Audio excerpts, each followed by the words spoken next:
going to open up to any questions by any members of the media.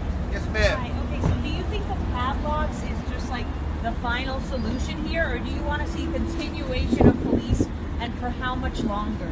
Okay, so Roosevelt Avenue is always going to need a little extra care. Always has, always will. What we had here was, quite frankly, a major disaster in law enforcement, where law enforcement fell asleep and we got caught in a perfect storm, crime wave, migration wave, defund the police, bad bail laws, and that's how we got to Roosevelt Avenue to get as bad as it was. So we are calling clearly, first of all, the 90-day initiative hasn't met its goal yet.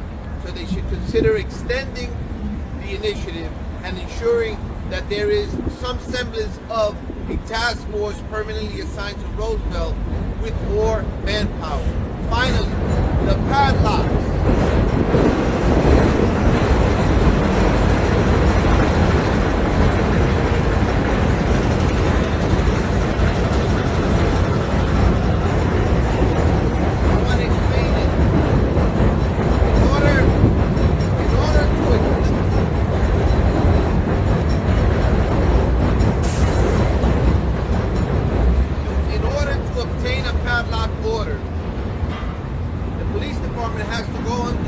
Under the nuisance abatement law.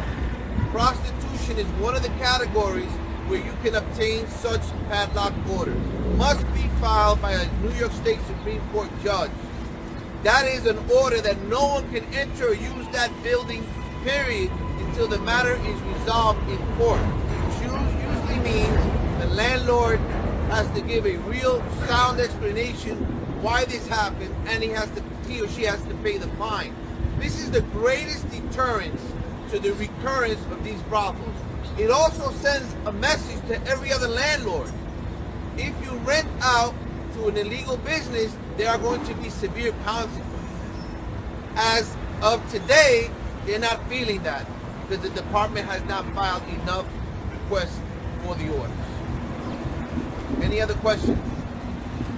Yes, sir. Why do you think that the politicians, base organizations, and the public in general are not walking on the streets demonstrating? Well, we have had demonstrations. We had 3 rallies. The last one we had about 350 to 400 people at.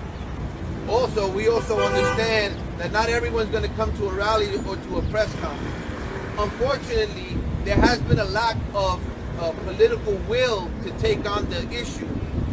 For whatever their reasons are, maybe it's an ideological slant, or maybe it's just that they don't want to engage the issue.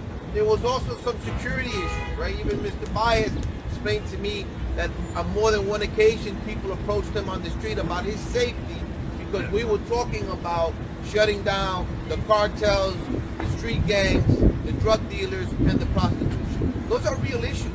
And so I don't think that everyone is willing to come up here, but we're here. And we're a voice for the community and for the people who can't stand here, or who are scared, or who will not. But we're here, and we're clear. If this doesn't change, there's going to be ramifications. Part of those ramifications we saw recently in a presidential election. Those ramifications are real. Any other questions? We'll take one more question.